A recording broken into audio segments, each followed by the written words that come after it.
welcome back to our Book Talk segment of the day. Great to welcome back Amanda's been with us a few times before. Always has these great kind of recipe and cookbooks that come out that feature food we all like. And this is no different there. His latest is called Nachos for Dinner, surprising sheet pan meals for the whole family will love. We also talked to him about his previous books on tater tots and s'mores. And the great Dan Whalen joined us by telephone once again. And Dan, good to talk to you. How have you been? I'm great. Thanks for having me on, and always excited to chat about nachos. I know we had you on with the book on tater tots. I guess that was the most recent one, right? And before that, on the s'mores. So you followed up with another great item, and of course the Super Bowl coming up this week. People planning their meals for the game, parties, and all that kind of thing. I guess nachos are fitting right in with that, don't they? Yeah, it's always been a classic game day food, so it really just makes sense. What? Now, I've always heard of nachos growing up. Everybody has. Is that one of those foods that's kind of an Americanized version of Mexican food, or is that something that has been around a while? I know you talk about it in the book a little bit, but have we Americanized that, or is this pretty much Mexican? It's very Americanized, for sure, and commonly seen at most sports bars. It originally was created in the 40s in Piedras Negras, Mexico, which is right on the border of Texas.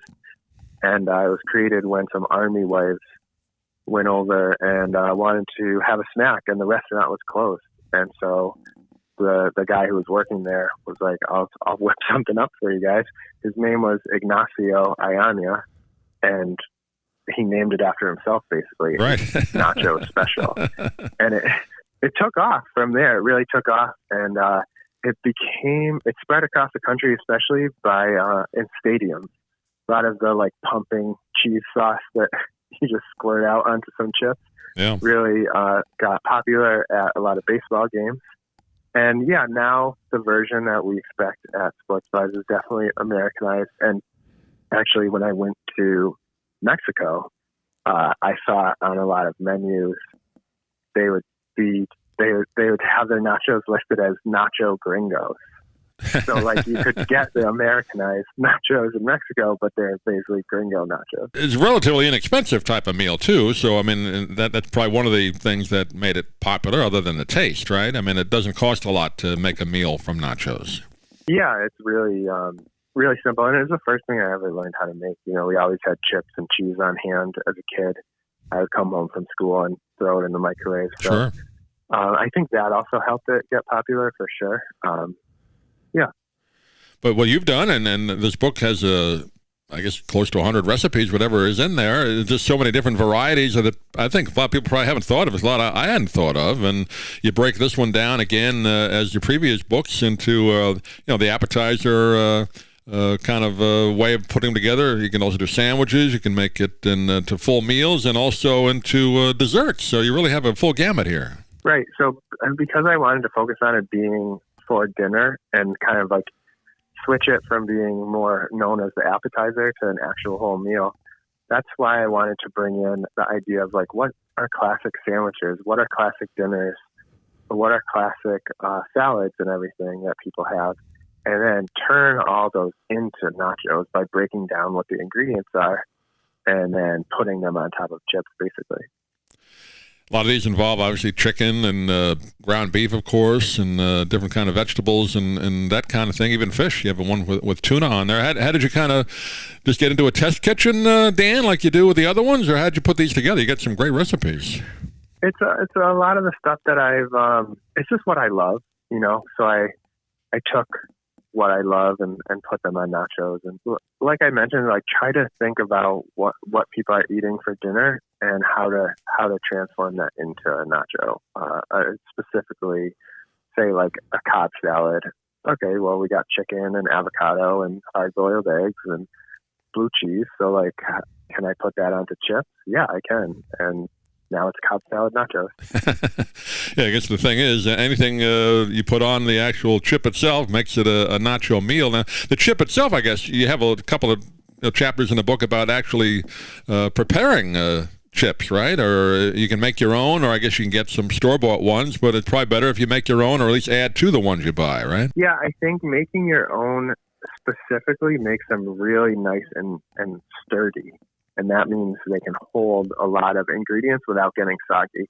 But there has been a lot of new brands out there that are basically the same as making them homemade, which is really nice. And they hold a lot of toppings, which is important. Yeah, you want them kind of large enough where you can pick them up, obviously, right? It's a food you eat with your fingers. Most people do, I guess, right? Yeah. And not everyone needs to be eaten with your fingers, but yes, I try to make sure. But I will say a smaller chip is honestly tends to be better because a lot of those chips at the store, they're huge. Yeah. And they're already all broken before you even get home. So I like triangles, and I like them to be like more bite-sized triangles. So that way, when you're laying them out on your sheet pan and putting all the toppings on, you can really evenly disperse the toppings amongst all the chips. You also had some, like we said before, dessert nachos, which I guess I hadn't really thought of it that way, but yeah, you can put any kind of sweet on it, and it makes a kind of a nice little, almost like a pie or a pastry, right? Yeah, and I did some without traditional chips, so like I used a pie crust and I cut it into triangles and baked it, and then I topped it with a little bit of apple pie filling. So you have all the different sweet components of an apple pie, but just served in a little different, unique way. And even breakfast, chicken and waffle nachos. I got to try that one. I like that. I've never had chicken and waffles. I never heard of it till I came to Florida, but it looks good. Have you had that one? I know you did the recipe, but have you tried that for yourself? Yeah, for sure. And, I love getting that in California. I've had it so many times. And that's one that it's a little loose with the definition of what nachos are because I use the chicken and the waffles kind of as their own chips in a way, right? And topped it with like hot sauce and maple syrup. But I just was having fun with the different ideas, and to call it nachos was fun. And it's towards the end of the book where I start to do a lot more substitutions where I'm not using chips as much, and I'm just kind of like having fun and putting different piles of food together in new, unique ways. And again, at the end, you also have for people like me who aren't particularly great cooks, but you have all the information there, conversion tables and the measurements and all that. So even if you don't really know how to cook much, right, Dan? I mean, your books are that kind of set up that way. It helps people like me. I like to really give people the option of how much they want to do on their own or not, because I think it's important to just be doing something in the kitchen, right? Even if you buy all the components and all you're doing is like layering it up together and putting it in the oven, then that's enough because that's what you have the capacity to do, and you're still making it your own, and it's great.